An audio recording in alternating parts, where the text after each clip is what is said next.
with the disclaimer and be funny. Hey! Disclaimer, disclaimer, disclaimer. Oh, God. Anyone that was just about ready to start watching this just said, okay, I'm out. Right? Keys to Home, season 4, officially episode 1, because the first 2 were kind of, hey, what's been going on podcast. Talking about path to home buying. But first, Winter Storm Fern is knocking on our doors. Mark, what's going on down there and what's been happening this week for you? Yeah, well, for me, everyone is in for the winter storm that's coming in. Everyone is in prep mode. But here's the irony of this. Why is it that when we are faced with an incoming storm or potentially catastrophic storm, we prepare for it, but when it comes to our finances, we react. We don't proactively, because I'm looking out right now, and the entire city. I mean, this is like weekend traffic. Everyone going to stores, everyone buying stuff off the shelves, and in preparation for the storm. So, how ironic! You know what I think it is, Mark? What's that? I think that it is because within recent memory, enough people have personal stories or from someone they directly knew that were impacted really negatively by a winter storm. And so they can say, I'm speaking from personal experience.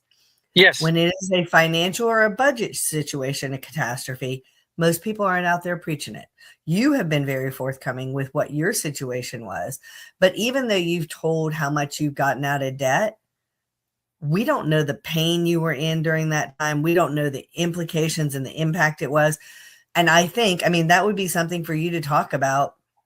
But why is it such a pain point? When you do your segment about getting out of debt and preparing for catastrophes, I honestly think that's why. There are not very many people left who have lived through the Great Depression or the 1990s when it was really bad. And everybody talks about 2008, but we came out of it so strong that it's different. Yeah. I think that's why. Yeah, and I'll definitely dive in below the surface of, and the things that I went through. There's, and this is, a lot where I take my clients, below the surface with the kinds of questioning, getting to the heart of why we are not achieving what we're achieving if we're setting out to change things in our finances. There's a lot of pain and a lot of stories, that I went through over the 5.5 years. I'm not saying that mine is any different. Everyone's story is unique. Yeah, for sure. There. And I think too, it's kind of like, okay, it's a bad snowstorm, but we were out driving in it. It's a bad budget. We're in bad finances, but we're limping through. Whereas what's going to happen is going to be full stop. Speaking of full stop, Lance, you were able to make some stops today and get your propane, but I don't know if that's what you want to talk about. It has been going on for the last week. What's been going on in your world? I don't think either one of you follow me on Facebook, so I'm going to send you my post from earlier from yesterday. I don't know if you guys saw this or not, but you don't see that? Yeah. Why is it Happy Thanksgiving? Oh, yeah, you're right. It says Midwest Snowstorm. There's a picture of me as a weatherman. Oh, I didn't see that. That's hysterical.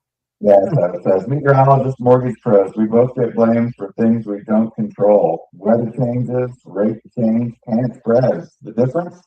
I can stop the storm, but I can't stop the storm, but I can help you lock in before it hits. So that's hysterical. That's kind of where I was yesterday, Jennifer. I was trying to figure out how to get prepared for the storm personally, and I guess there was madness here, Mark. I've never seen Middle Tennessee like it was here yesterday. It was a rainy, overcast day, and there's a cruiser in Thompson Station. And when we got there, they were really parking in the high school, the middle school next to it. It was just madness. Oh And I my went to God. Tractor I know the one you're Supply. talking about. That's insane. I went to Tractor Supply just to get some propane. 30 people Yeah. deep. There were people with like the 100-gallon propane tanks on wheelie carts, on dollies. And I'm like, yeah, I'm not doing that. So anyway, it was starting to really bother me because I want to be prepared. I'm always preaching that in my military service. I'm like, and I wasn't. So this morning I got up at 6 and I went to U-Haul and there was nobody there. And I was the first person. I was done in 10 minutes. And it took me an hour to go through the freezing fog. I hope you don't have that, Mark, but we have freezing fog today. You Wow. are cutting in and out just a teeny bit. When you dipped your head forward, it was really clear. U-Haul has propane? Yes, all Had of no them. clue. That's probably one of the best things coming out of this podcast. U-Haul has propane. I'm just teasing. Yes, and if you go to their websites, it says how many gallons are in the tank. It's actually live, and they have a mobile app that you can reserve yourself somehow. Yeah. Can I ask Well, a question really quick too? On a propane, if you're hooking up, like, because I'm sending my camp stove home with my daughter to my sons because they don't have a grill or anything else for alternative cooking. But my propane, my little green Coleman propanes have all disappeared. But I do have a couple of propane tanks that have propane in them. I don't know. I can't remember how long that connector. I can connect that big propane, the white propane that you use on the grill. I can connect that. Do I need an adapter or something? Or is it Yeah, same they have an size? adapter you can buy on Amazon today. It's about $12. You can get a 5 foot or a 12 foot one, and plug right in. So yeah, the one that goes in a uh, grill is different than the one with that your little green tank. It does have the same connector? No, it doesn't. You have to get the Okay, adapter. that's what I thought. All right. Well, I will tell them to do that. Okay. Well, I'm not going to talk about Winter Storm Fern as what's gone on this last week because I saw something. You better both hold on to your hats because I heard this and I was like, you have got to be kidding me. Have you guys heard of fractional home ownership sales? nope. It is now on our MLS. And where our MLS is in multiple states. What is it? You are buying 10 to 50% of the home. And you're renting the other 50% from the investor who owns it. Oh my Sounds God. completely safe and Mark, I was like, You know, you know what? That because just home ownership is so expensive. This is a way for people to get into houses, and no, it's got. what they're telling people is it's so expensive that this is your solution. I apologize for interrupting, but I think that's part of the problem of what's going on. Another freaking process would come up to sell people. And what's a great way to sell a process and a new idea? Sell scarcity. Go ahead. It's ridiculous. There's a whole contract with it, and I haven't seen any of them, but you can't necessarily do the home improvements that you want to do. You have to get approval. When you go to sell it, you have to have, they're the other half of it. So you have to have that taken into consideration. I think there is a method for being able to buy out the other half. There is an equity share situation because you only own partial equity. If somebody came to me and said, and here's how it popped up.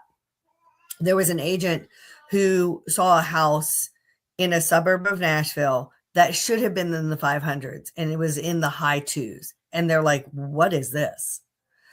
And they saw that it says fractional ownership. And so if somebody came to me about that, I'm not going to not tell them to see it. Well, I'm talking about housing today. It's just like fair housing and searing. But what I would say is, okay, you're not buying the whole house. You're going to have this contract read over. I'm not a lawyer, so I can't advise you on it. You're going to need to do some heavy due diligence because this is a new concept. It may be completely worked out the kinks and it's fine, but I have some serious reservations, but it's up for you to do the due diligence. I'm your agent and I need to act on your instructions. But my thought to you is you need to do some serious due diligence on this. The other thing that I think is really interesting A week or two ago, Trump said something about not letting institutional buyers buy any more single family homes, right? Yesterday, that trigger got pulled. Now, I'm not going to go into the wherewithals and if he even has the ability to do it. But one of my questions when I first heard this on the weekend is this a way for an institutional investor to say, I don't own the door? Of course it is. Well, going back to the fractional ownership, I mean, that to me screams, when I have been backed into a corner and there's only one option, that's when I need to raise the flag and say, I haven't thought of everything. I need to, there's another option out there. And that's when you bring someone in. Because that makes it just screams all kinds Red of flags problems everywhere, potential red flags. And here's the thing. And what do you do if you want to buy a home and you can't afford to live in the city that you're in? You need to understand. Evaluate the, and we'll talk about this too, the Venn diagram, the price, the location, or the size, or the amenities. Some of that has to give. Maybe you need to buy a condo. Maybe you need to have a longer commute. But something's got to change. But that's why we're talking about path to home ownership and what to watch out for. Okay. It's sort of like this. If I want to live in a $12 million home, I'm not going to buy $100,000 of it. The fact of the matter is, the reality is, I don't have $12 million to buy the home. Okay. But people are screaming at you right now saying, I don't have $100 to buy a $500,000 home. Well, and that's where it is not about money. I really want to bring this up. This is not everything that we're talking, in my opinion, this has nothing to do with money. It has everything to do with what are you driving towards, and what is your behavior? What are you willing to give up on your behavior in order to grow up financially?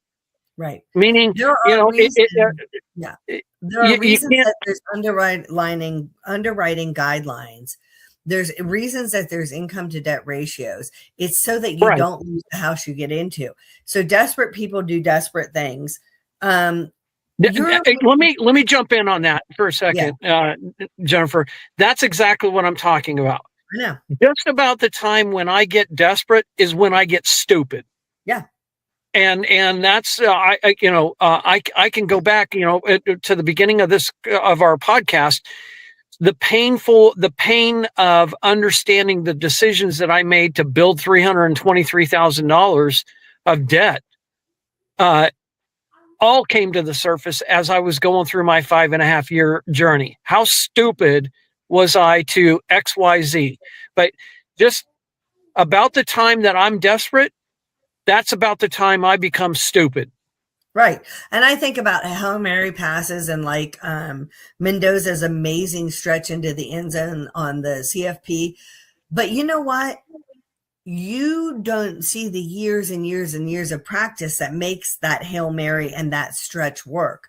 So when you're doing desperate things, you're trying to if I try and throw a Hail Mary pass, you know how far it's going? Because I'm not prepared to throw a Hail Mary pass. So these like jumping into these kind of desperation things without the appropriate underpinning is going to get you in trouble. Do we want to talk about the steps to home ownership? Like the path today? Lance? Yeah, right. I can talk about it.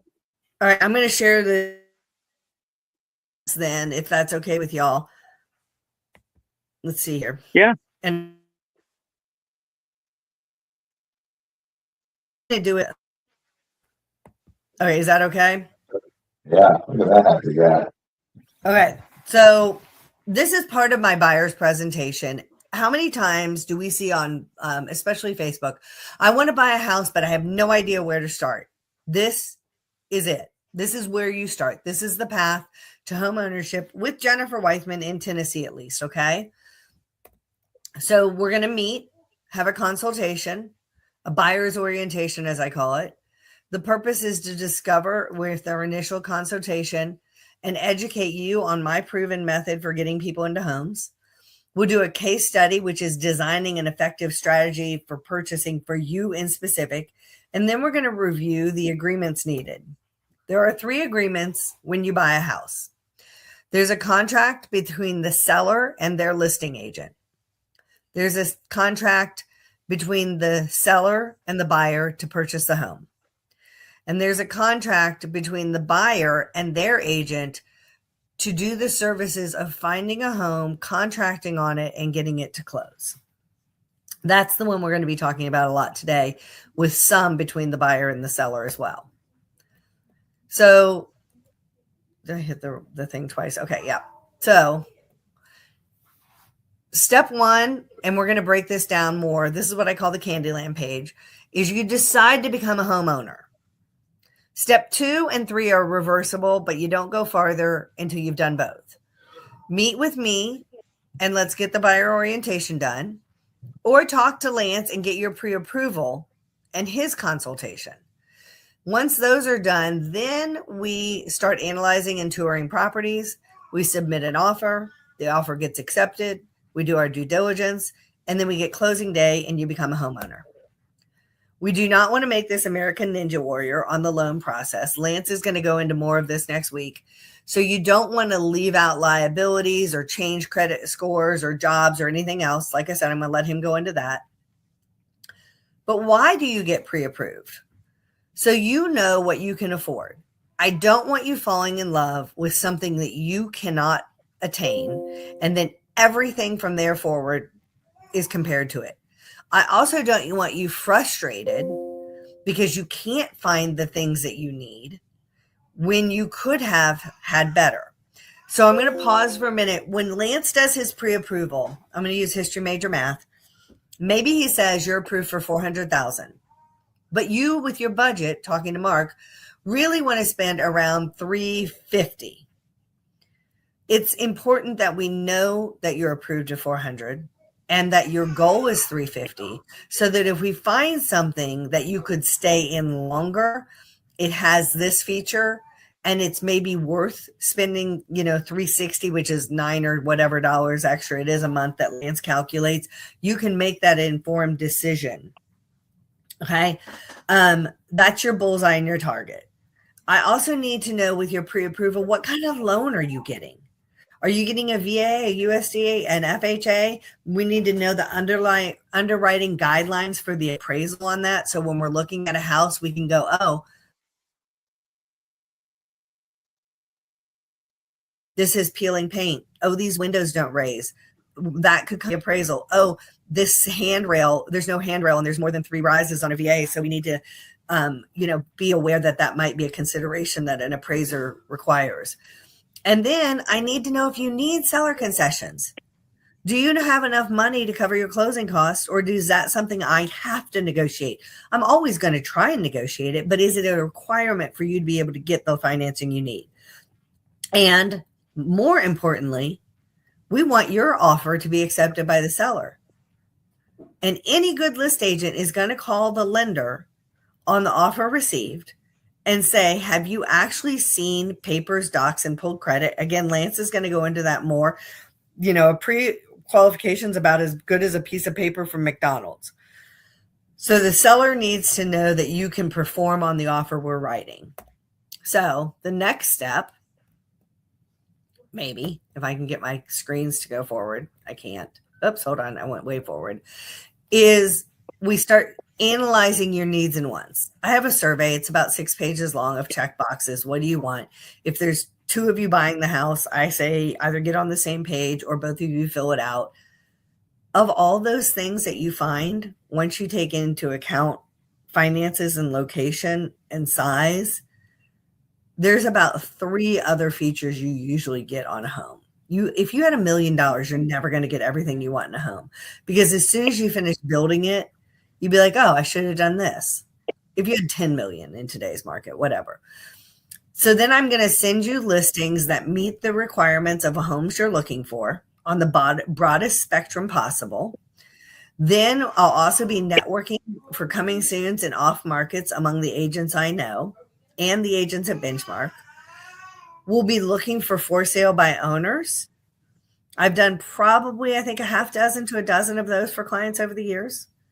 We can do reverse prospecting. If you're like, I really need to be in this neighborhood or this whatever, I will send letters to homeowners in that area and say, I have a ready, willing, and able buyer who can put in a fair market offer. Are you interested in selling on your timeline? I've gotten another half dozen to dozen clients in houses that way. And then, like I said, 1,600 top Benchmark agents and what they've got on the marketing upcoming and their networks of connections. Once we narrow down the homes you like, we maybe go see 4 or 5. Now, I want to stop here for a minute. There are some agents who say, I'm only showing you 5 homes, pick your pick. What I say is I don't want to waste time. I'm not going to be a home tour guide forever, right? But I understand that you think that you might need X, Y, and Z, but when we get out and see it in person, you actually are like, I don't want that. And this thing that I didn't think I wanted would actually work. So we can refine. But once we find the house you want, we're going to make the offer. Pause for instruction. The scrape to the certificate of occupancy is usually 6 to 9 months. The agent sitting in the house, the model home, works for the builder, not you, the buyer. So always call me before visiting new construction, development in person, or website, because I can represent you on new construction. And there are things that I can actually negotiate for you at new construction. Some people think that there aren't. So let me see something. There was something. Okay. With the making an offer, we have roles for a synopsis on this. Your role is to get pre-approved, be prepared emotionally and mentally to make the offer. Sometimes I've had spouses who are selling a house and one really doesn't want to move and the other does, or they know they need to financially or space-wise or whatever else. You have to have your earnest money ready. I'll go into that in any detail, but it's earnest money. You need to be able to trust my expertise and advice because we're doing teamwork. I will be ready to negotiate the best offer on your behalf. When we find the home you want to put an offer in, I'm going to call the list agent. I'm going to find out what the seller needs in addition to money so that we can build rapport with that agent and we can get the best offer that the seller is going to want to take, especially in case there is another offer coming in. We do have multiple offer situations, and I'll leverage my knowledge and expertise to get your offer accepted. That's why you hire me, is my brains and my ability to get what you need done. So once you're under contract, we have the due diligence process. Binding agreement date is what I call the start of the stopwatch. So if our offer is accepted today, then tomorrow is day 1. And it'll say in the contract, your inspection period is done 10 days after binding agreement date. So if today was binding agreement date, 10 days from tomorrow, you have to have your inspections completed. You can do it before that. So same with your earnest money being due. So due inspections, general home inspection, wood destroying insect inspection, radon, and septic are the most common. There are some others we'll talk about and some that I think are trending and probably going to become pretty necessary. Then we negotiate repairs.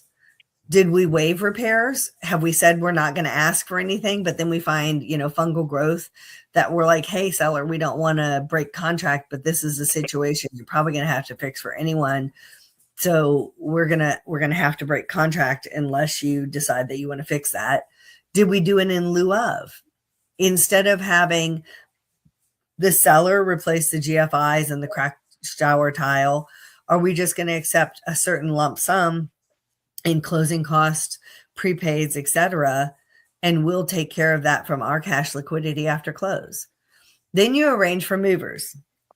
I always tell my people to arrange to have your truck unpacked the day after closing. And I try and close on Tuesdays and Wednesdays, so we're not up against a weekend, because the house becomes yours when the funding reaches the seller's title company or bank account and all signatures have been received. So if you're closing at 10 o'clock, 11 o'clock, there's a good chance you're going to get funding done by 3 or 4 that day, but that's pretty late to start unmoving a truck. unloading a truck. So think about doing it the next day. And then we'll also do a final walkthrough. Usually it's at 5 or 6 o'clock the day before closing. So what is earnest money that I mentioned earlier, and trust money? Used to be called trust money. So trust me as your buyer, Mr. and Mrs. Seller, that I am in earnest about buying your home and performing on this contract. Here is some money on the table to show that. It is a cashed check or wire that is held in escrow until closing or break of contract under a contingency or otherwise. One of the things I asked during the buyer orientation is, do you have liquidity somewhere of usually 1% of the purchase price of your home? And if it's in like a money market or a credit union or somewhere that may take a minute to get it, before we actually start home shopping, your job is to go out and call your your financial institution and find out how many days it takes to get it to you. Because we're going to put in the contract 3 to 5 days, usually binding agreement, to have that earnest money in. But if your lending institution needs 5 business days, I'm going to put 7 and call the list agent and say, hey, we're putting 7, not because we want to lag, but because the institution it's coming from, we've already checked. That shows we're being serious about our offer, and it resolves a qualm of why is this so long. So it is a surety to the seller that you intend to abide by the purchase and sale agreement you have executed. It goes to your closing costs at close. If it's more than what's needed because you've gotten seller closing costs, it returns to your account. If it terminates, the earnest money is distributed per the contract. And what does that mean? If we go into the house and we find out that it has a ton more repair issues than we're willing to do and terminate within the timelines of the contract, then that earnest money is going to return to the buyer. If we can't get financing, it's going to return to the buyer if that's what the contract is saying. If the appraisal comes in low and we can't bring the extra and the seller's not willing, then it's going to terminate under appraisal contingency. Those are the main contingencies. Get your house sold that you need to sell to buy it. But Mark, you just go in and you're like, I changed my mind. I'm walking away. You're probably going to lose your earnest money. And at that point, I'm probably going to say, you might want to call a lawyer before you make a decision here. If you hear me say you might want to call a lawyer, that means you're probably doing something counter to the contract. And I can't tell you not to do it, but you need to know the ramifications of doing it. All right. So what are the costs that you might need to outlay prior to closing?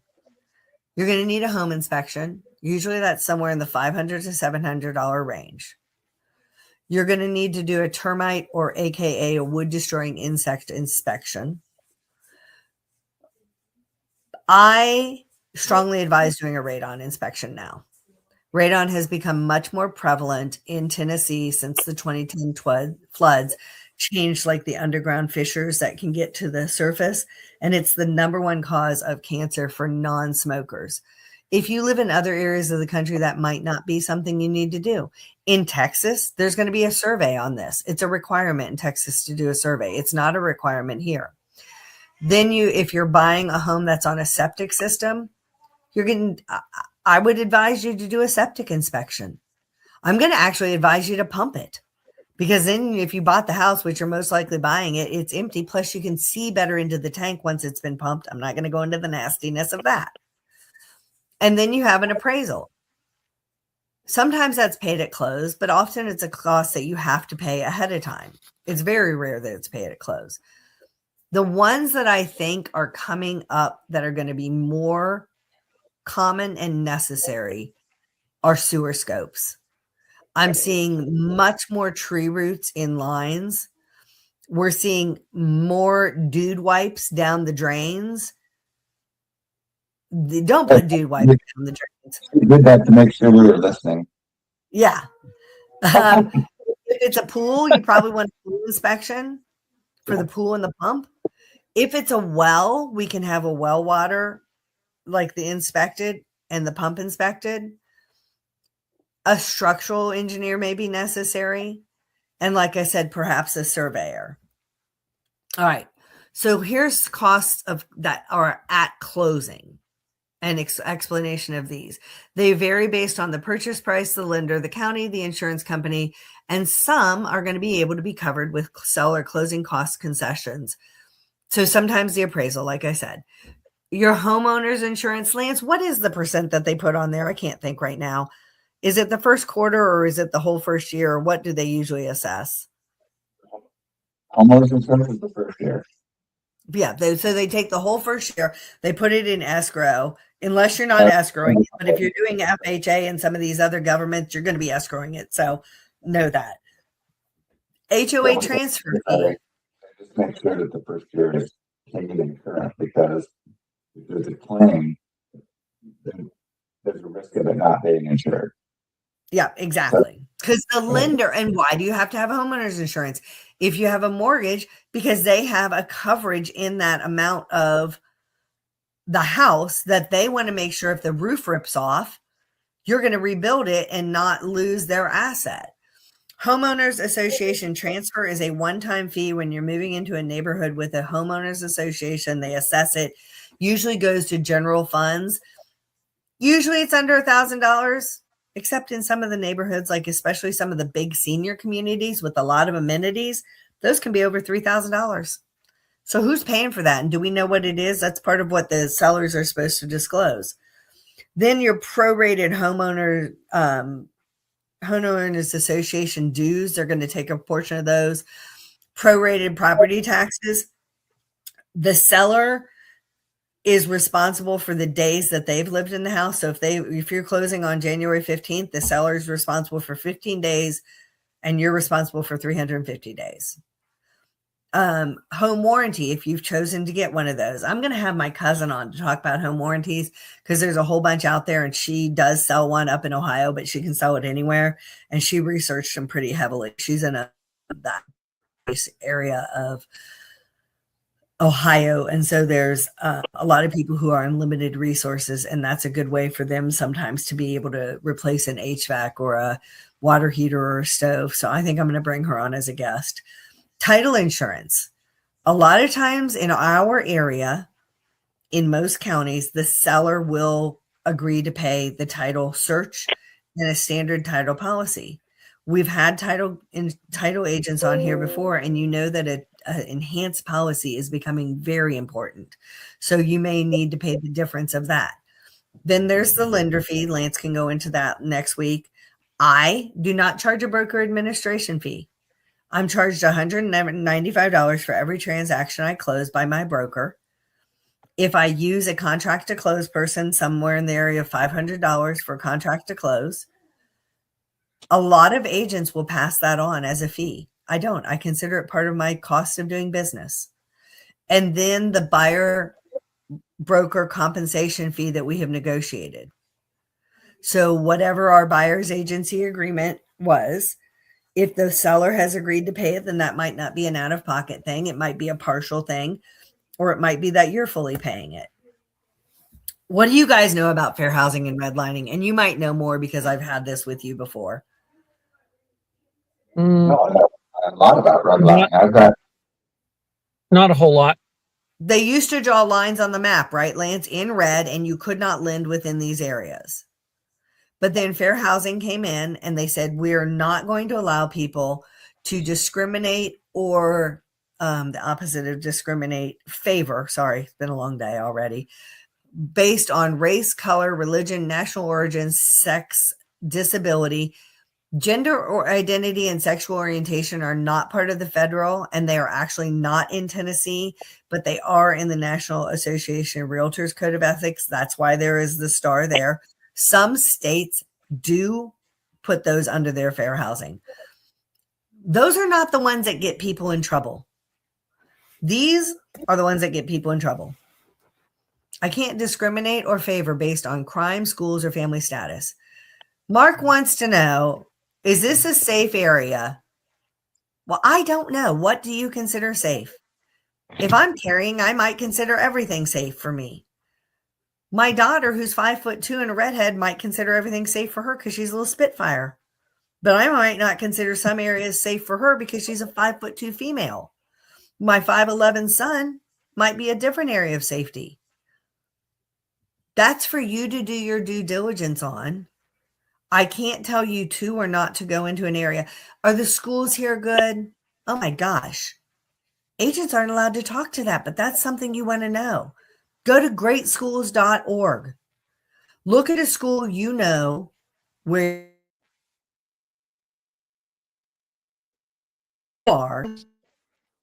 Compare the schools that you don't know there on greatschools.org to the schools you do know that are good and bad, and make your decision. And this is busted people on Ring doorbells. Agents in Middle Tennessee. Are there a lot of kids in this neighborhood? I want little Susie to be able to walk next door. Well, I don't know. We can look at some demographics. I can show you where to find census records, but also using my eyeballs, I see a whole lot of trampolines and basketball hoops, and I've passed 5 kids just on this block. So let's do the math. But it might be that you don't want to live around a bunch of kids. Mark, you're a single dude and you want to go down party on Broadway every weekend, and you don't want basketball and pickup hockey on the cul-de-sac in front of your house at 8 a.m. when you're trying to sleep. But whatever that you choose, that's for you to choose and not for me to steer or direct. I love this next one because it was actually a question on my broker exam, my practice. So Tony's showing houses to a family that has a toddler who is blind. And he shows them a house at the end of a quiet cul-de-sac. The parents saw a home for sale a block away on a busier street that met their specifications. And they asked him, why didn't you show us that home? And he said he didn't think it would be safe for their child. Is that or is that not breaking fair housing? Tony's trying to do him a solid. But he broke fair housing, family status, disability. So when I set up my buyer's alerts, I'm going to send you all the houses that meet your requirements. And I tell you, text me the address of the home you want to see and the best time to see it. And we'll set up the showing. All right, let's see here. I think we're almost done. Maybe. I can't flip the screen again. There we go. So when you work with me, you get a professional realtor with a positive reputation who's a committed ally, negotiator on your behalf, and the knowledge of an active top producing agent and broker. So that's the steps to home ownership. Oops, I don't know where we are. We're over here. So that's the steps to home ownership in Tennessee with me at the current market. So the next time you see somebody on Facebook, how do I buy a house? What's the steps? Jump over and share this. If you want to have a consultation directly with me, 615-207-2652. Call me, text me, as Kim Possible used to say, call me, beat me if you want to reach me. So, and then next week, Lance, you're going to break down some of the things I went into. Why are you getting pre-approved? What do you need? What do we this? And then Mark, you're going to talk about upcoming career changes. I think you're going to do 2 episodes, one on career coaching and getting ready for like if you have a job change, planned or unplanned, and then also budgeting to make sure you can stay in a house and get into a house. But I know we're only at 38. We did good. But did you guys have any questions or comments? Yeah. Well, on the last set, we talked about, I was going to put an asterisk next to your insurance and a couple of your slides, going back. Pull your slides up and go backwards. I'm going to add your slides. Can you go back a couple? Yep. Can you go back a couple on those? A little bit further. Oh, no, you want the cost page. This one? Okay. Yeah. Yep. So on the purchase price. And so this is interesting. When you talk about fractional ownership, I was looking through this as we talked. And this fractional ownership. I'm a gas, and I've been in the business for 25 years, and I can say on this that maybe I don't agree with some of the things that you as a realtor, some of the things that you've been handcuffed with, some of the things you're allowed to talk about, some of the things that you're not allowed to talk with. Yep. The only record says that this is not directed at you. You know that. I don't agree with those things. I am tired as a citizen of being handcuffed while having other things shoved down my throat that is now acceptable. And now we're going to get into, fractional ownership. We're going to reinforce that you can't buy, young people. It's just too hard. You can't buy. But you know what we're going to do? We're going to provide you with a vehicle of home ownership called fractional. And what happens is this is fooled under the guise of, this is a great way to help people. Really, it's just another way to bind people and handcuff people, which is something I went back to a second ago. You look at these things like appraisal, home ownership, HOA, dues, taxes, home warranty. When you have fractional ownership, everybody's going to play it. It's a great thing. And I'm sure it'll work out. I looked it up while we are talking. Fannie and Freddie want nothing to do with it. You know why?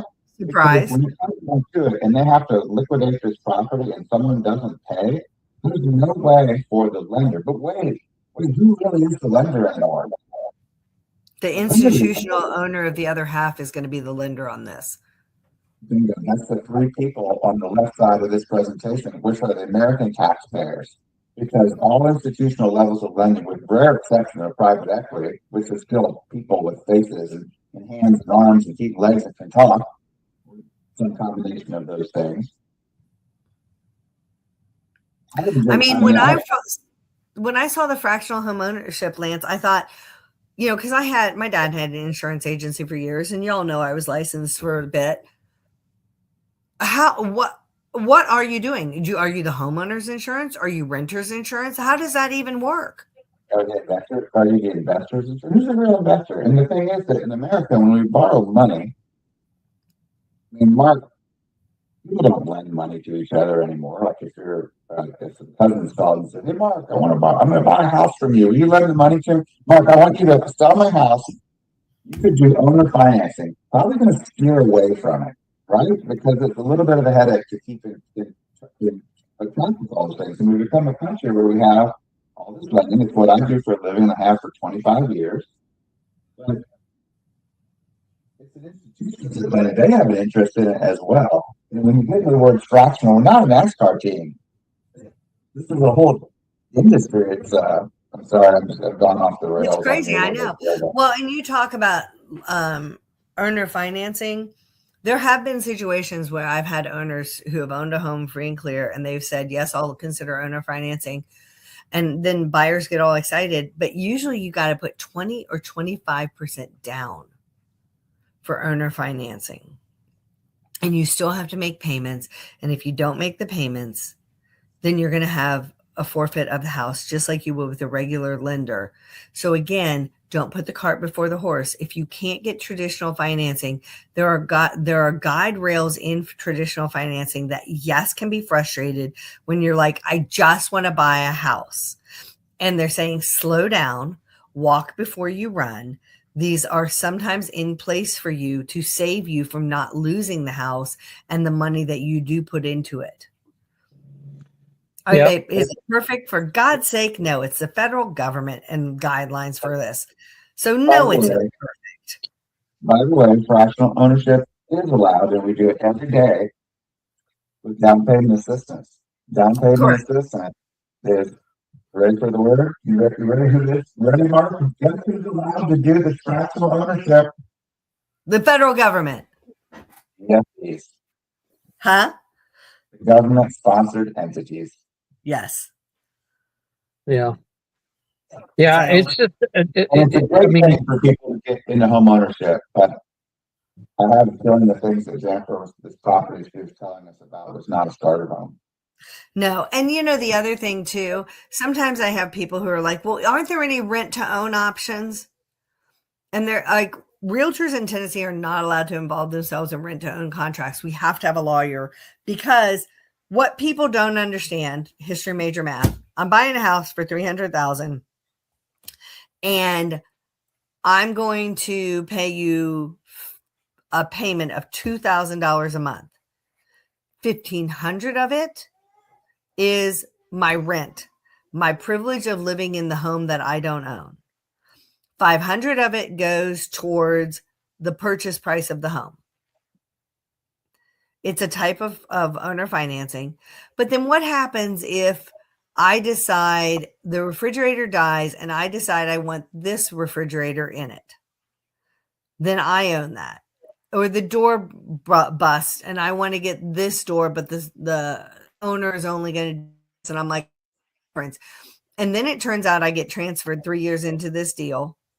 How do I know how much of that equity of that house is my equity, not my equity, or somebody passes away and their heirs have to deal with this? It's not the best way to do things. Now, I have in the past had clients who worked with some of the companies that will come in and buy the home and you rent it from them. And at any point you can pull the trigger and purchase the home. A lot of times that happens when someone is starting a new job or they have a job that's heavily bonus or commission based. And this company that's renting them the home for up to 5 years says, I see that you're going to be able to purchase a home or have a loan to buy this. And then they can move into the house and get established and not have to move later. But they have up to 5 years to decide if they want to buy it, not buy it. The rent is laid out. First year is this, second year is this, third year is this. The purchase price, if you buy it in the first year, it's this. If you buy it in the second year, it's this. If you buy it in the third year, it's this. It's all laid out. But the money for the purchase is going to be more than you would have paid in the first year. But by the time you get to maybe the second or third year, it might even out for you. There are times when it works. They're not around as much as they were back in like 15, 16, and 17. But there's a lot of ways to get things done. But if it's not one of the traditional methods, you really have to slow down and analyze, is this good for me? And there might be a scenario where it is. Just like the people who will buy your home for cash now, no repairs, blah, blah, blah. Sometimes there's reasons for those, but you're usually going to get 10% less than what you would on the open market. And if you're willing to get 10% less, I can probably list your house for 3 to 5% under the quote unquote fair market value and get it sold just as quickly and just as efficiently. And you're still getting then 5 to 7% of your equity retention. We'll do sales one day. Well, we are approaching the 48-minute mark. Yep. I think we've had a great presentation about what the steps are to buying a home. I think we've covered a lot of ground in making that step, and I just ultimately with everything that that we've talked about, I think what anyone listening to this, in my mind, is really stop and ask yourself if you're having to go through in all of these little things in order. Maybe that's the sign that you should say, okay, I'm not yet quite ready. And especially when it comes to the fractional ownership, and then certainly the experts the on this, yeah, the people on this call, on this podcast, can help guide you in the right direction. So, and even if that is guiding you to someone like a lawyer who can break this down for you. Yeah. I mean, like I said, I don't know if it's good or bad, but I see a lot of red flags that I would have to have somebody look into and determine for themselves. Yeah, I think that's the important part. It's just red flag after red flag. I mean, but so great presentation. I know we're approaching the 49-minute mark here. So All right, guys. See ya. Until next week. Oh, is it sleeting where you are already? Mark, is that what I hear? Yeah, I'm already starting to see the trucks putting brine down on the roads. We're gonna die! Yeah, it's starting. It's not good. I'm a little more concerned about this than what I had started out with. We'll end the call right now so you can get out. Call's ending right now.